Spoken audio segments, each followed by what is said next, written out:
बढ़त मिली है। मैं आपको और एक चीज बताता हूँ, ये जो आप भगवा रंग देख रहे हैं जो स्प्रेड आउट हो रहा है ना जी, ये और स्प्रेड आउट होने वाला है।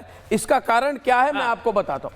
इसका कारण आपको मैं समझा रहा हूं, क्योंकि इलेक्शन कमीशन की जो वोट शेयर है एज ऑफ 10 o'clock जी 23.1% वोट है।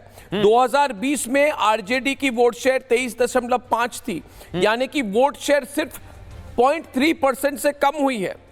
ठीक है ना, मगर बड़ी बात यह है कि इलेक्शन कमीशन की वोट शेयर बीजेपी की 22.82 है। बिल्कुल, पिछली बार 19.8 थी, यानी कि बीजेपी की वोट शेयर ऑलरेडी 3.02% से बढ़ चुकी है।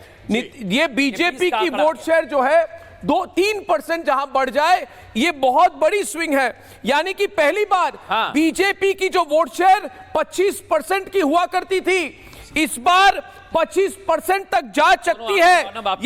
ये है, देखिए 2020 और 2025 देखिए, ये जो है ये highest, second highest vote share है बीजेपी के लिए इतिहास में।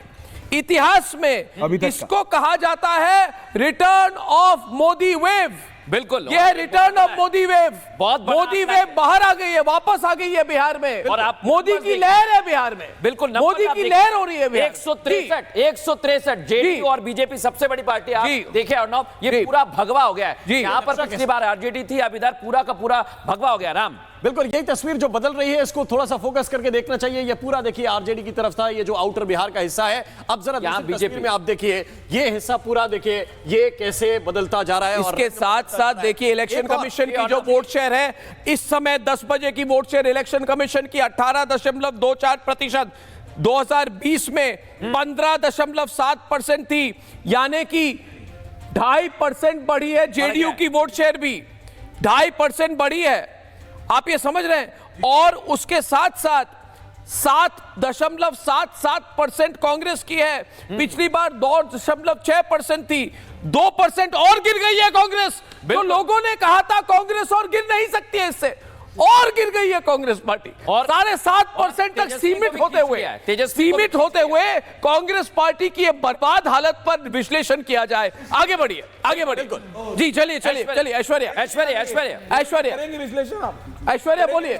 रेणु जी आइए, नमस्कार। रेणु जी करेंगे, खत्म है भाई कांग्रेस पार्टी, खत्म दिख रही है अब तो खत्म है, कुछ है ही नहीं। रेणु जी बिहार में बहुत पहले खत्म हो गई थी आरजेडी के कोटे क्या यात्रा जो की दोनों ने मिलके, उसका काफी इनको फायदा हुआ। पर उसके बाद राहुल गांधी जो है 20-25 दिन के लिए साउथ अमेरिका चले गए, किसी को समझ में नहीं आया क्यों। और ये बिल्कुल जो मोमेंटम उनका बन रहा था वो एकदम से कोलैप्स हो गया धीरे धीरे। और जब दोनों साथ लड़ रहे थे, उसमें जो सीटें दी गई आरजेडी ने कांग्रेस को, वो ऐसी सीटें थी जो वो जीत नहीं सके। दोनों के बीच में ग्राउंड लेवल पे तालमेल बन नहीं सका, और एक सिचुएशन आ गई कि जब लग रहा था कि ये दोनों अलग अलग चुनाव लड़े तो ज्यादा बेहतर रहता, कोई इनको एक दूसरे से इजाफा नहीं हुआ। कांग्रेस में जो है एक राहुल ने तो जिस दिन प्रेस कॉन्फ्रेंस की उस दिन ये कह दिया कि हम बिहार हार रहे हैं चुनाव के बीच में। जब उनको समझाया गया तो अगले दिन उन्होंने ट्वीट किया कि नहीं, जब हम पावर में आएंगे तो नालंदा यूनिवर्सिटी को हम बहुत बढ़िया और उसको वर्ल्ड क्लास यूनिवर्सिटी बना देंगे। वो सेल्फ गोल करते रहते हैं। नहीं, वो क्योंकि देखिए चुनाव के बीच में आप डिमोरलाइज नहीं कर सकते ग्राउंड फोर्सेस को अपने। आपके फुट सोल्जर्स हैं, वो लड़ रहे हैं। ये राहुल गांधी ये वीडियो बना रहे थे बच्चों के साथ बैठकर। बच्चों, तुम मुझे अंकल क्यों कहते हो?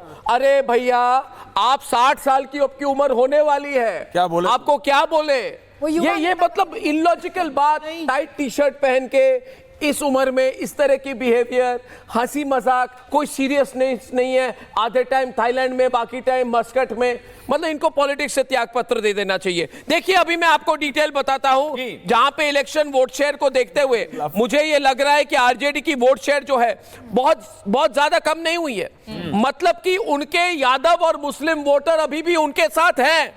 वोट शेयर एनडीए और एमजीपी के बीच में शेयर जो डिफरेंस थी एनडीए और एमजीपी के बीच में, वो 0.3% थी। इस बार बीजेपी की वोट शेयर 3% बढ़ चुकी है, मतलब सेकंड हाईएस्ट परफॉर्मेंस है। जेडीयू की वोट शेयर 2.54% बढ़ चुकी है, मतलब काफी बढ़ चुकी है। कांग्रेस घटते हुए, श्रिंक करते हुए 7% के पास जा रही है। और जो ये करंट ट्रेंड है जेडीयू का, पार्शियल रिकवरी जेडीयू की हुई है, फुल रिकवरी कांग्रेस पार्टी की हुई है, बीजेपी की हुई है, और जो मुझे लग रहा है नंबर 165 क्रॉस करेगा। ये नेचुरल ट्रेंड होते हैं। 11:30 बजे इलेक्शन कमीशन का नंबर जेडीयू 70, बीजेपी 70, आरजेडी 40, लोक जनशक्ति पार्टी 15, कांग्रेस 9।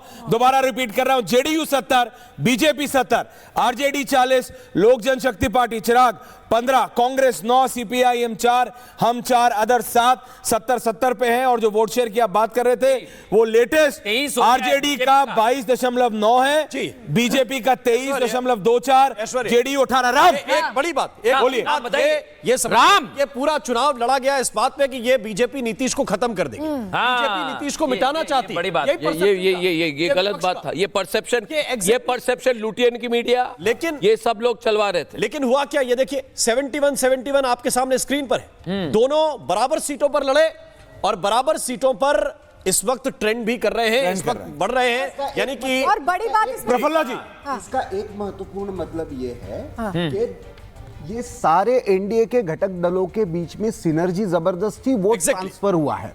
पिछली बार जो हुआ था, एलजीपी ने ज्यादा कैंडिडेट लड़ाए थे और जेडीयू के खिलाफ लड़ाए थे। जेडीयू का वोट शेयर और सीट कन्वर्जन उसके कारण नहीं हो पाया था।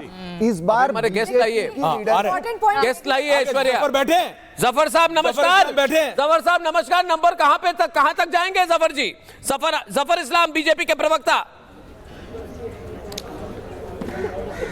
जफर जी, ऐसा है कि हम लोगों का जो अनुमान है, गेस्ट लाइए जी आप सुन पा रहे हैं मुझे? हाँ बोलिए। वो अनुमान है कि 160 प्लस होगा और पूरी उम्मीद है कि 160 प्लस है, जिसके संकेत हमने आदरणीय गृह मंत्री जी ने भी दिए हैं कि 160 के ऊपर ही आने हैं। तो जिस तरह के रुझान है उससे दिख भी रहा है कि पूरे तौर से एनडीए के पांचों पांडव एक साथ जो लड़ रहे थे उसको जनता ने विश्वास दिखाया है, जनता ने आशीर्वाद दिखाया है।